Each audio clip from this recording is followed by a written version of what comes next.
All right. Hey folks. So today I want to talk about taking the leap, and we'll get into that.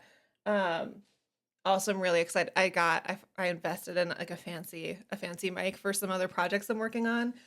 And um if you've never there's so much fun.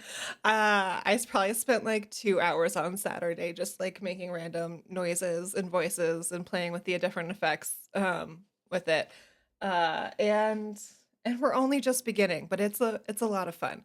So, but that's not why we're here today. So what we're talking about today is taking the leap. And what I mean by that is, uh when you reach a growth edge, when you reach a point where you realize that something isn't working, right? And so, in the context of burnout, oftentimes this is, fuck, I'm burnt out and something needs to change, right? Like I need to make a real decision here about what I'm going to do regarding my burnout.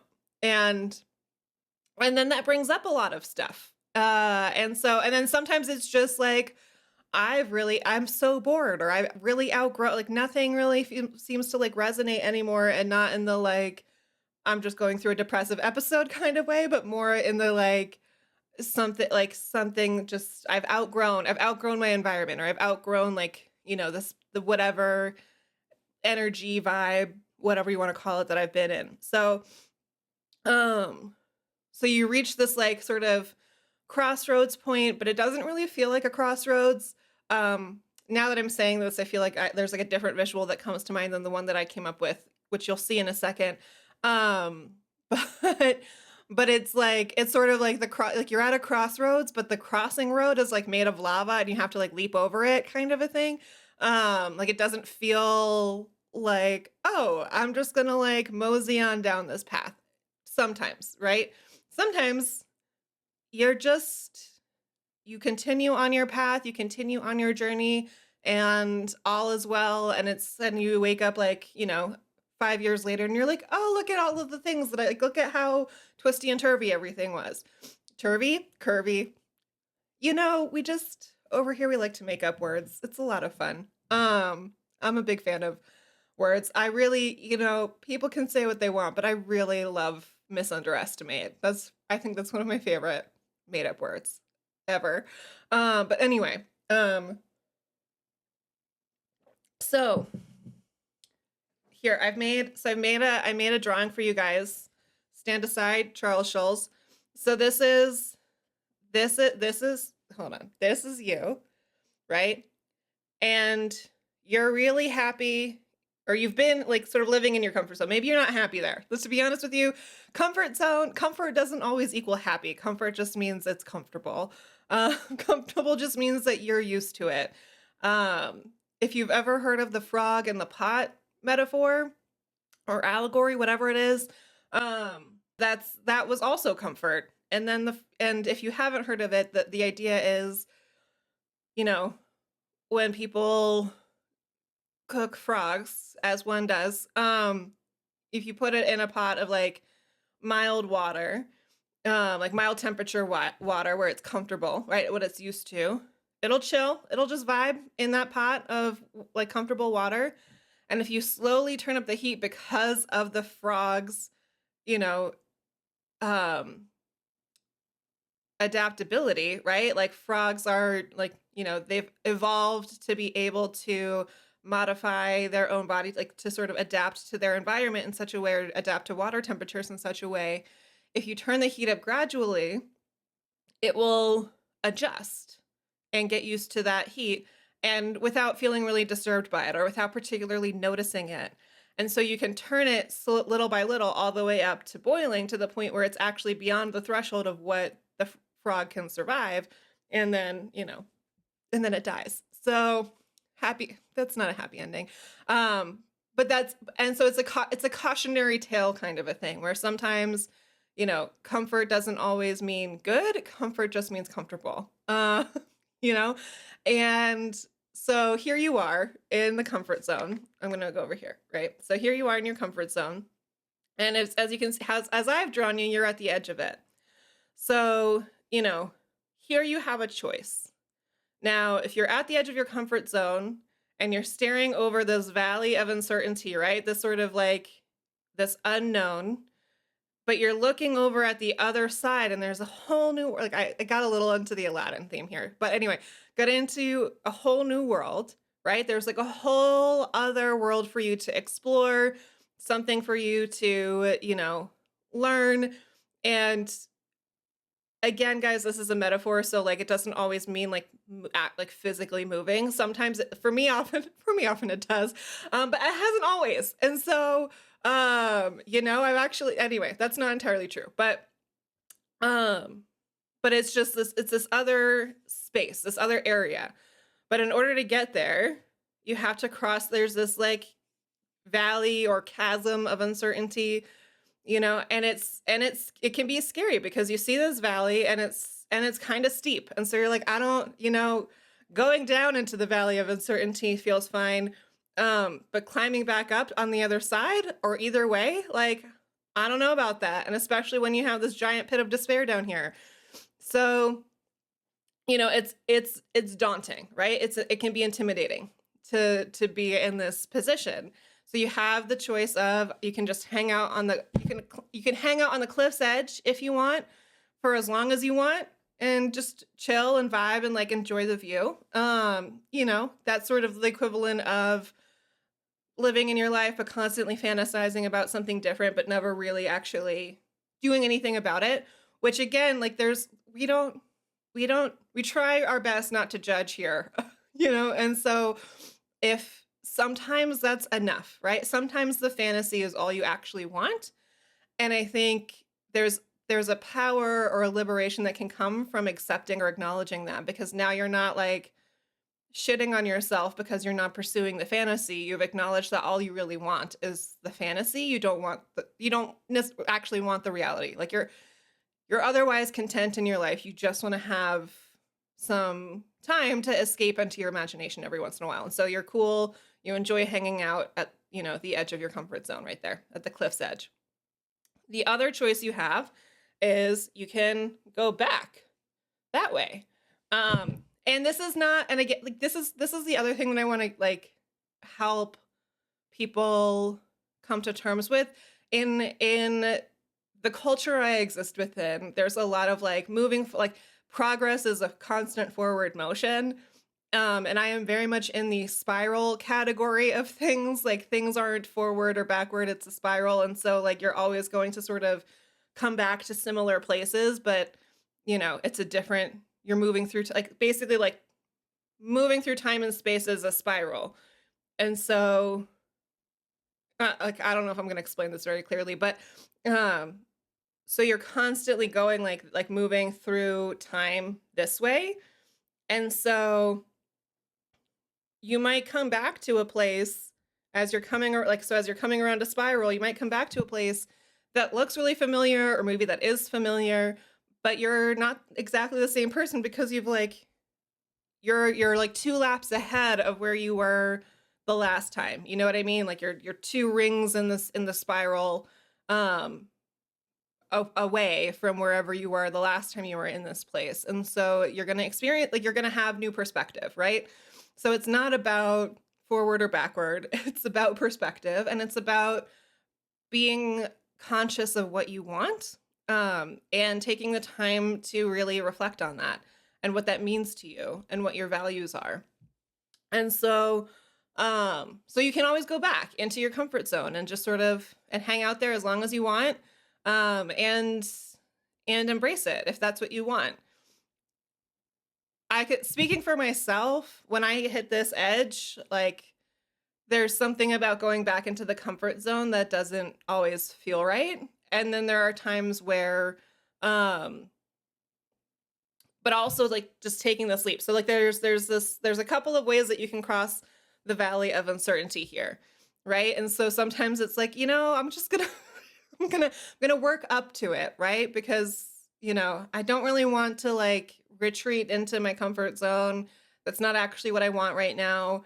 Or sometimes there's too much going on in my life. Like, let me go back, hang out in my comfort zone for a little bit and like regroup and then maybe I'll come back to this point and I'll be ready to, do something different. Um, but now there's okay, let me go over here because I'm right-handed and this is now getting a little like weird to point around. Anyway, so oh my God. Okay. Guys, I'm so good at this. All right. So, all right. So now where's my finger? There we go. Okay. So there, now you're at this point where you've decided that you want to cross the valley and you just have to figure out how. And spoiler alert, oftentimes the way presents itself. So I didn't draw it here, but there's a couple of, you can do like the Indiana Jones invisible bridge thing. There was no way to really draw an invisible bridge very well with my skills. So so you can draw the invisible bridge, or you can go across the invisible bridge, like scatter the like sand or whatever and reveal itself and trust the process, right? Like that's sort of the trust the process approach of like taking the leap even though you have no idea where your feet are going to fall once you take that leap, right? You're not quite sure where you're going to land. So that's the trust the process approach. And so basically, like, imagine that there's like an invisible bridge that's only revealed once you step on it, essentially. And then you just have to cross. And it's pretty simple, but it's like it's very scary because you don't know, like, you have to just trust that the bridge is going to be there to get you across to the other side. The other way that happens, and I don't know if I've done all of these ways yet, but I've done the trust the process invisible bridge, where I've taken a leap, and it was scary. It was definitely scary, but it worked out. And so, I was surprised. I would say the clearest example of that was probably when I moved to New Mexico. So, prior to that, my whole life and experience and like career had been oriented to doing like international humanitarian work. And I burned out so hard in grad school because I was trying to do all of the things. Like I am not, compared to the people that I grew up with and on the East Coast, I am type B. But what I learned is when I leave that environment, I'm actually very type A. So surprise, I was a product of my environment. I just wasn't, the most neurotic in my environment. Anyway, all of that to say, in grad school, like I had zero chill and I was like fighting all the time and struggling, not struggle, like I was struggling in terms of like mental health for sure. And it was, we can save that story time for another day because there's a lot that I could unpack about it. But anyway, basically burned myself out to the point where like I'd had an interview actually for what I thought would have been my dream job, and I botched it totally. And I didn't even care because I was like, I went down to Washington, D.C. for this interview from New York, and I'm sitting in there. I had even met some of the interviewers before. Like, this was the kind of situation where had I been paying attention to some of the warning signs, like I could have aced this interview and landed this job easily, like if it had happened like 4 years earlier, maybe even 3 years earlier, but definitely 4 years earlier, right?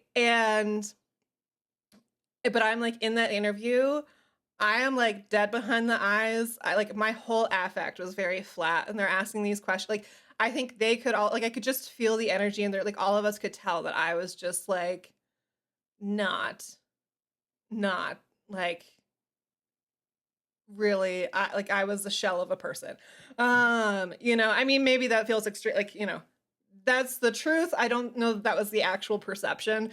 I'm a pretty good at masking things, but no, but I could just tell, like, there was like no enthusiasm, there was no like spark in that interview at all, like nothing.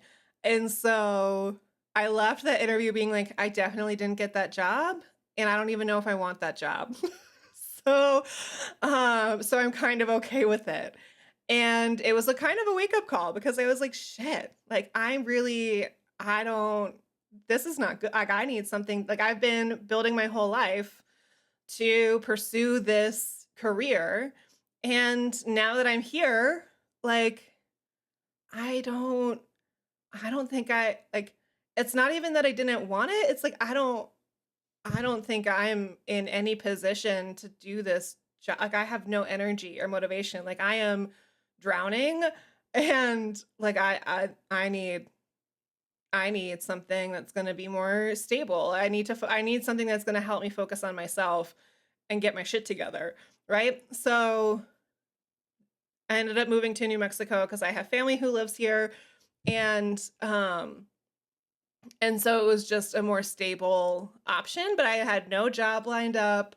Um, I was relying on family to help me with housing stuff, I just moved here and then hoped that everything worked out, and then it did, right? Like as soon as I sort of made that decision, I got really lucky and I had 2 job interviews and got both jobs and it worked out, and like the lifestyle here is very different than back east and many other places. So, it was just like it was a trust fall. And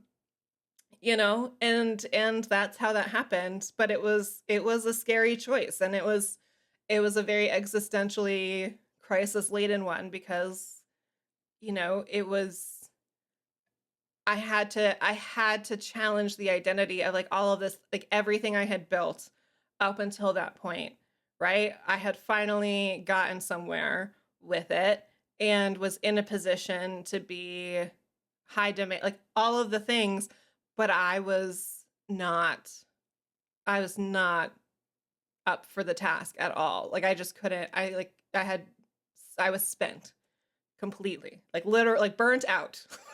Like definitely the definition of burnt out. And I'm very glad that I survived it. It was a little touch and go, but yeah. Anyway, so that was that. So that's a very long story. Of the invisible bridge of trust. Um, Crossing the valley of uncertainty. The other way that you can go, I've also done this, which is you can just start like hiking down, and then there is like, this isn't like you immediately fall into the pit of despair, but there's a it's dark in this valley, and it can be easy to sort of fall into this like this little shadowy area and get stuck, right? So sometimes you can hike down, you can kind of like do a little hop, skip, and a jump over the pit of despair, and then trudge your way back up the other side. And that I would say is the sort of more bootstrappy way of just like, you just like, what I keep calm and carry on, kind of trudge through it, just like, like a bull, whatever, just keep going. Um, so there's ways to do it, like, you might just do it that way. And you might not even realize that you've been going through this like valley of uncertainty. That might just be something that's really normal for you if you operate that way. But you can get into this pit of despair. And so this is kind of like, so this trajectory, this path, is a little bit of like the dark night of the soul metaphor. Especially if you land in the pit of despair and then if you get stuck there, you might not have a dark night, like you might have a detour. Anyway, so all of this to say, so that way, again, none of these are wrong, none of these are bad, because they're all going to get you to where you want to go, because you get to decide where you want to go and how you go about getting there. You get to choose. most of the time. Sometimes the universe will, knock you off of that invisible bridge, or whatever, like you'll get distracted by something, whatever. Things happen. Um, but there are many paths is what I'm trying to say, and none of them are wrong. It's just a question of what do you want? And, you know, and what steps are you willing to take to get there? So, when you go through when you're going down into the valley and climbing back up out the other side, um, then, it's a little bit rougher, and so it's a little bit more of a path of self-discovery. There's a lot of it's gonna be a little there's more torment involved, I would say, because as you're going down into you're kind of excited, you're like, I'm doing this thing, I'm gonna do it, it's fine, I'm gonna do it. And then the deeper you get and you're looking up, the hike out of the canyon and you're like, what did I just do to myself? Is this I don't know, like, am I, is this I don't why did I do this to myself? But you look behind you and you're like, well, it's just as steep of a climb back out. So to the other side. So I guess I'll just keep going forward, right? I'll keep going to this other to the whole new world side of things instead of back to my comfort zone. But who again, you get to choose at what point you turn around or at what point you keep going. Um and or if you just and like you might take a lot of breaks again and just hang out in these different like areas of like this liminal space of uncertainty. And that's that process, right? Like that's that journey is it's very much more full of torment because you're constantly questioning yourself or you're kind of in this space of um it might be taking longer than you'd like, or you're suddenly realizing the level of effort that it entails and you kind of have that like what did I just do to myself? I don't know. That frankly, like this feels more like, my experience with this is has been my journey, especially the past, year and a half with building this business and doing all of the things and becoming my own boss and unmasking in a lot of ways and realizing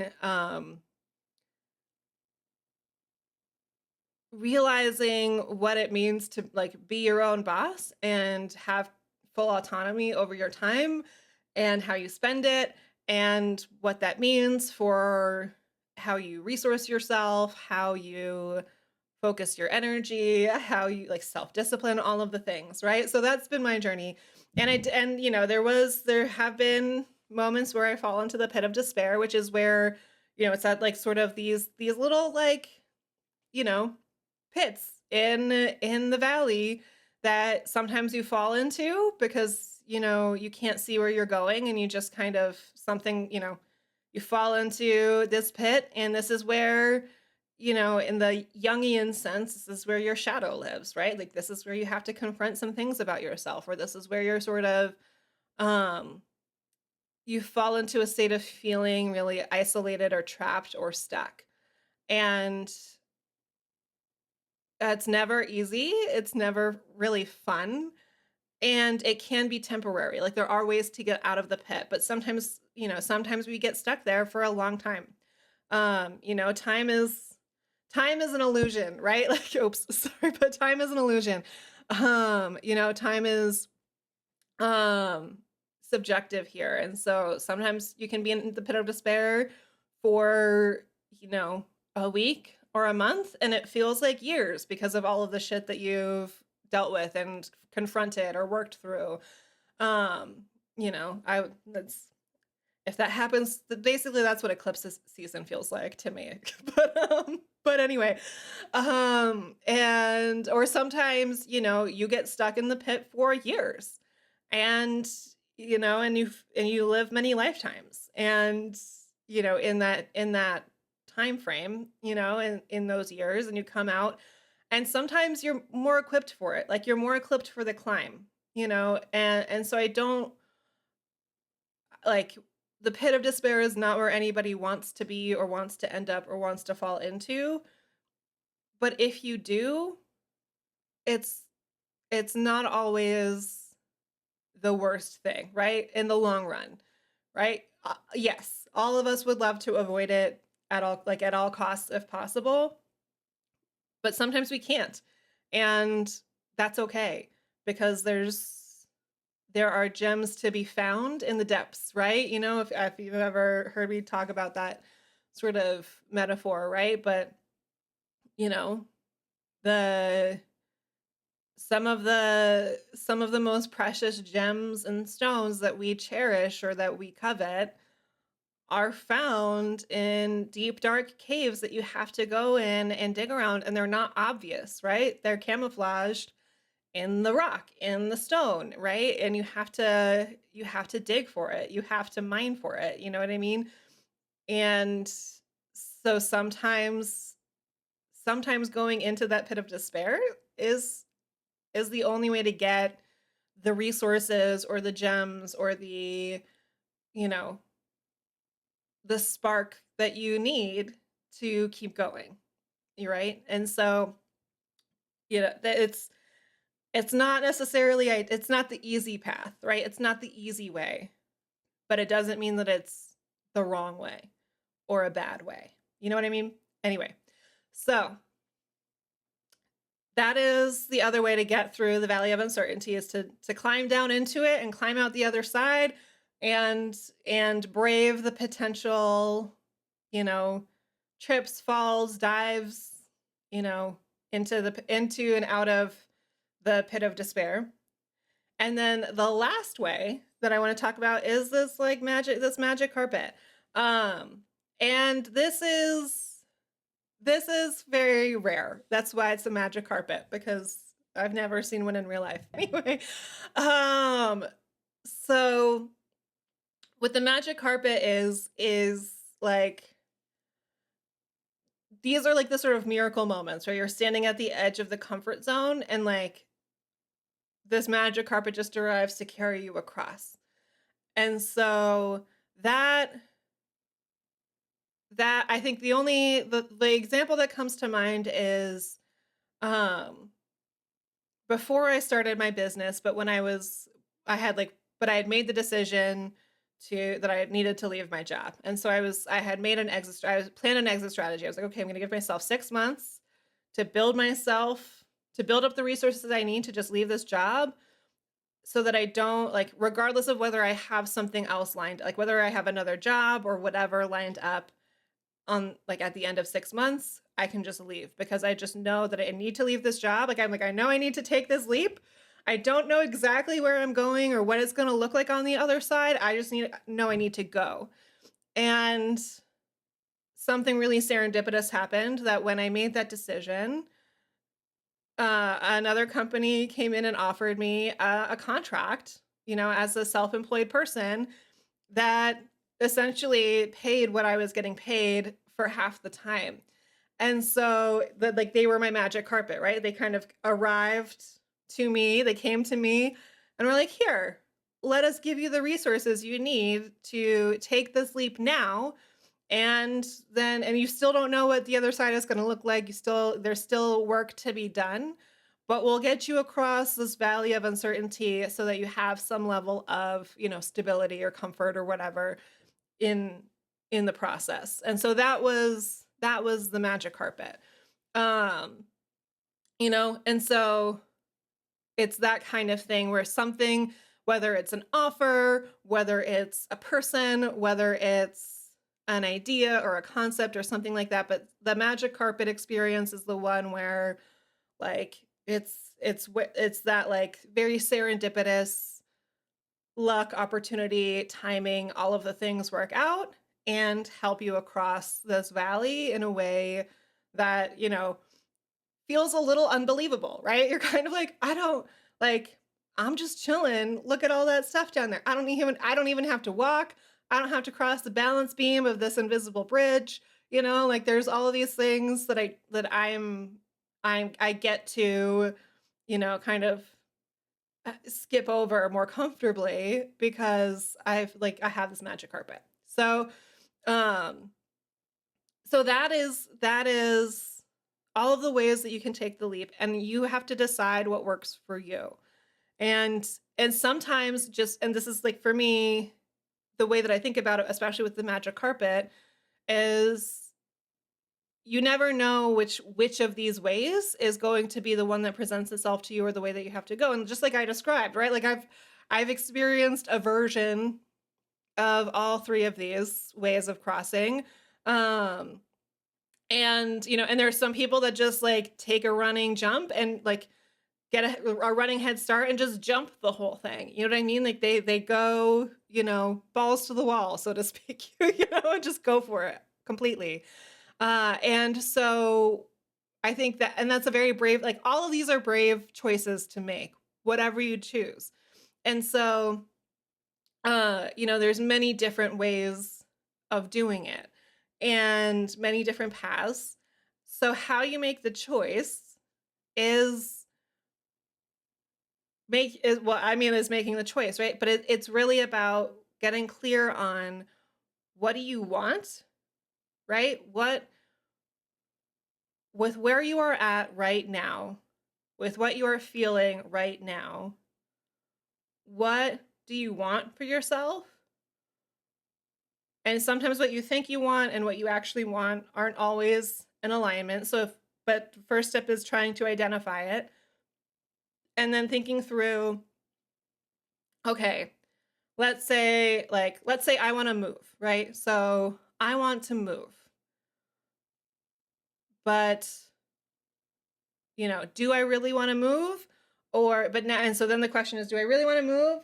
Or am I just bored? Like, is there something I can do with the resources or with the space or in the place that I currently live in? Um, to like, is that what I really want? Why do I want to move? Do I want to move because I want to be in a new environment? Do I want to move because um I'm just tired of staring at these like, white and gray walls? Or do I want to move because um because I'm just really like I'm in a fun, like I hate it here, right? Like that whole, the Taylor Swift song or whatever, like that, like I'm just not happy where I am and I want to feel happy again. And so then again, so these lead to like each question is going to lead to more questions because that's what questions do, at least when I engage with them most of the time. Um, but it's really about like getting to the root, right? Getting to the root of what is it that you really want? What is it that you're needing? And then, you know, and then that helps you decide like, maybe, if I want to move just because I'm tired of like the aesthetics of my house or whatever, I can just change the aesthetics of my house and then go back into my comfort zone. You know what I mean? Like I don't have to go through this whole big transformational process or like of trying to cross into a new territory for myself or like a new perspective, a new land, like a new type of environment for myself, whether that's metaphorically or literally. Maybe I can just, work with what I have to achieve what I want, right? To get my needs met, to reignite whatever spark it seems to be missing, to create more space so that to grow into. Because oftentimes the way that I think about this is, like um, kind of like a tree that like as a tree grows, it'll get like it's some trees their trunks will get really thick and others won't. You know what I mean? Others grow differently. Um, like I think of aspens where, their trunks get a little bit thicker, but not by much compared to like an oak.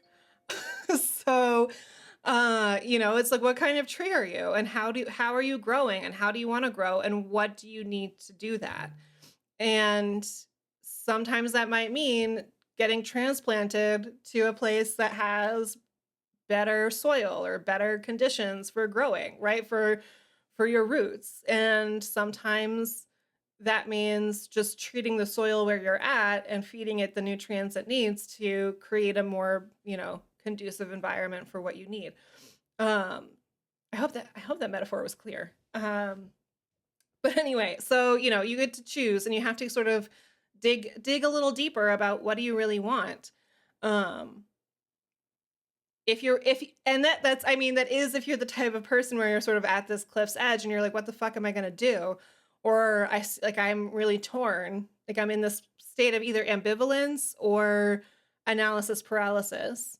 And you know, that's that's usually me. Like I'm usually the like I'm either ambivalent or in analysis paralysis. The people who will take that like running leap and just jump across, they're the daredevils who will just be like, fuck it, I'm just gonna go for it. you know? Without sort of going through this process of, like hemming and hawing at the cliff's edge before they say, fuck it, I'm just gonna go for it. You know what I mean? I tend to do a little bit of both. But all of that to say, sometimes you just go for it and like you don't even think about this whole diagram and what it means until you're either already on the other side. Oops, oh my god, I keep hitting the microphone. Until you're already on the other side, um, or until you're like in the middle, right? Or until you're in the pit of despair and you're just like, what the fuck did I just do? Like, why am I here? But how did I get here? And there's no wrong choice. It's a choose your own adventure. It's all an adventure. All of it is an adventure. And that's sort of how I've come to approach these things. It's like, from the sort of state of play and exploration without minimizing some of the very real challenges and consequences and struggles that are involved in it. But sometimes, you just have to think of it as like, all right, this is just part of the adventure. This is, like, all right, we're here. We're doing this. Like this is it. This is it. This is what we're doing. So now we have to,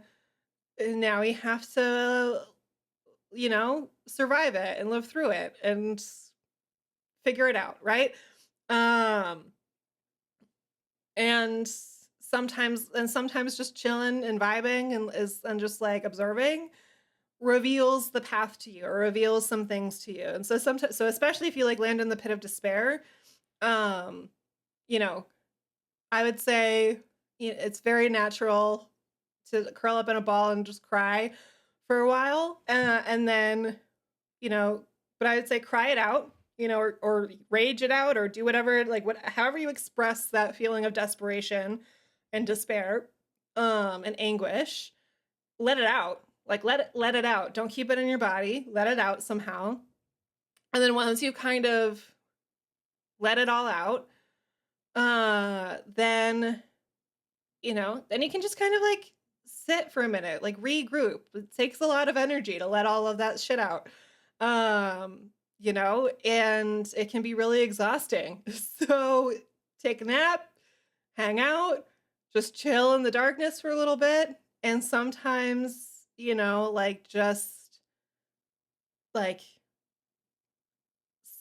having that patience or having that stillness, um, even in the dark, your eyes will adjust and you'll find the way. You'll find the exit, to get back to the world that you are trying to get back to your path, whatever that may be, right? So anyway, I'm gonna stop it here because I feel like I keep just like adding more and more metaphors and things, and I don't want to get too confusing for folks. But in summary, I hope you enjoyed this diagram. And I hope that it's clear to you that there are no wrong choices, which, as somebody who has a hard time making lots of choices, is not always comforting to hear, right? I'm like, no, just tell me what to do. Right? But no, at a certain point, you get to choose, and that's a gift, right? Recognizing where you have choice, where you have agency, that's power. That's your power. And so own it. Like don't be afraid of it. Easy to say, not always easy to do. But yeah, own it and take your time. There's no rush. Like whatever urgency you feel is eight times 8 or 9 times out of 10, whatever urgency that you experience is manufactured, right? It's not real. It's not actually urgent unless someone's life is actually in danger, right? Um, that's where real urgency comes in. And so think about that. Like think about what that means for you, and yeah, and have as much fun as you can. Like try to find those little bright spots. Think of it like an adventure. Find the humor in it all because that N you know, that gets us through, and sometimes you just can't take things so seriously. Or it helps not to take things so seriously, right? We all need a little bit of comic relief here and there. So anyway, hope you enjoyed this, and I will see you when I see you.